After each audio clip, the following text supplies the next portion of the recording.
Kwanza, hii ni madrasa ya Kiislamu ambayo inajishughulisha na kutoa huduma ya mafunzo ya malezi ya dini kwa vijana na mafunzo ziada ya ujasiriamali, na ni kituo ambacho kinachukua washiriki kwa awamu 5 kwa mwaka, ambapo makadirio yetu kwa mwaka huwa tunachukua vijana 300, na hasa wale ambao ni wageni katika dini, lakini pia wale wote ambao wanakuwa na nia ya kujifunza na kujiunga na kituo chetu hiki ili kupata mafunzo ambayo sisi tunatoa. Malengo makubwa ni kuwafanya vijana wawe raia wema, lakini pia wawe na moyo wa kujitolea, wenye kuheshimu jamii, taratibu za nchi na kadhalika. Kwa hivyo mafunzo ambao wanapatiwa hapa vijana ni mafunzo ya malezi ya dini kama ilivyotangulia kusema, na mafunzo ya ujasiriamali, yani kilimo, lakini pia kilimo cha mboga mboga, ufugaji wa kuku, na mambo mengine, utengenezaji wa sabuni na kadhalika, mengi yale ambayo yanahusiana na ujasiriamali. Na malengo ya masomo hayo ni ili kijana aweze kujimudu kimaisha, lakini pia asiwe tegemezi, yani aweze kujitegemea kwa ujumla. Kwamba leo ilikuwa ni siku ya hafla kwa ajili ya kuaga wahitimu hawa ambao hii ni awamu ya 5, sasa tunakwenda kufunga mwaka. Kwa hivyo huwa tunafanya hivyo kwa kila mwaka tunapokwenda sasa kufunga semina, kwa ile semina ya mwisho, na hii kwetu sisi na awamu ya 46, huwa tunaandaa hafla kwa ajili ya kuaga hawa wahitimu. Kwa kuwa ni kawaida ya vijana hawa kuwa tunawapitisha kwenye sehemu zinazotoa huduma za kijamii, mahospitali, hata magereza kwa ajili ya kujifunza. Kwa hivyo kuna jambo ambalo litusukuma mpaka sasa kufanya huduma hii ya kuchangia damu salama. Ni baada ya kutembelea wagonjwa, tukaona hali walionayo.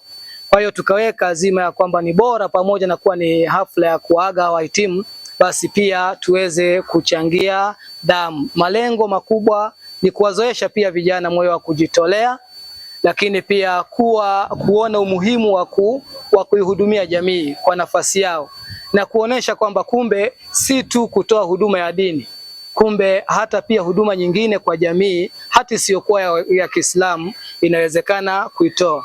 Kwa hawa vijana wamejifunza mengi sana kupitia hili, na sisi ndio lilikuwa lengo letu kubwa, yasiishie tu malengo au mafunzo ya malezi, bali pia hata kuwajengea ule moyo wa huruma kwa wengine na moyo wa kujitolea. Cha kwanza kabisa tulichoguswa nacho ni kuhusiana na kusaidia maisha ya watu ambao wakiwa wanapatwa na majanga mbalimbali huko hospitalini. Mfano, nakuta mzazi katika ile harakati ya kujifungua ametoka na damu nyingi kiasi ambacho zinampungua. Kwa hiyo tukaguswa na hili kwamba tujitolee ili kuwasaidia hawa watu ambao wapo huko wakipatwa na hayo majanga. Mmonyoko wa maadili tunajua ni jumla ya vitendo ambavyo kwa kweli havina maadili ndani yake. Kimaanisha vitendo kama vile ubakaji, kama vile utumiaji wa dawa za kulevya kama pombe, sigara, bangi na vitu vingine ambavyo kwa kweli vina mamonyoa maadili kama uzinifu na vitu vingine. Kwa hivyo sasa, lakini tukija kwenye umuhimu wa elimu au hii elimu niliyoipata hapa inanisaidiaje? Cha kwanza kabisa imenisaidia kuvijua hivyo vitu na ubaya wake.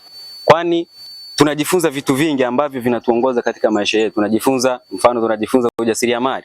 Kwa hivyo sasa kupitia sisi, kwa hiyo sababu ya kwanza wazazi walitambue hili na hivyo waruhusu vijana wao au watoto wao waje kupata elimu hii adhimu kabisa.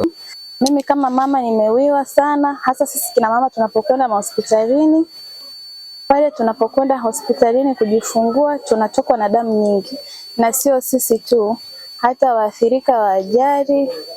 Kulingana na jambo hili la uchangiaji wa damu, ni wahasa kina mama wenzangu, linapotokea swala kama hili la uchangiaji wa damu wajitokeze kwa mstari wa mbele, kwa sababu sisi kina mama ndo waathirika na ndo wahanga tunaohitaji sana damu.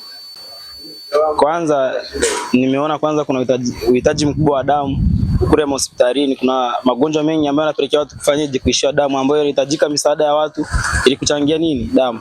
Mfano siku moja mimi nilitembelea hospitali moja iliyoko hapo sifahamu jina, tulitoka hapa na shehe wangu tukaenda pale kuchangia damu. Tulipofika pale hivi tulikuta wamama wengi wajawazito ambao sasa wengine wanajifungua, wengine bado wanaendelea kaa pale hospitali ili waweze kujifungua.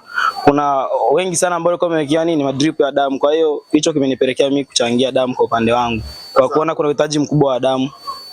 Kuwashauri kwamba ili swala la uchangiaji wa damu ni swala ambalo ni zuri, kwa sababu haufahamu kwamba ni nani atakayeishiwa damu. Huenda ni ndugu yako wa karibu,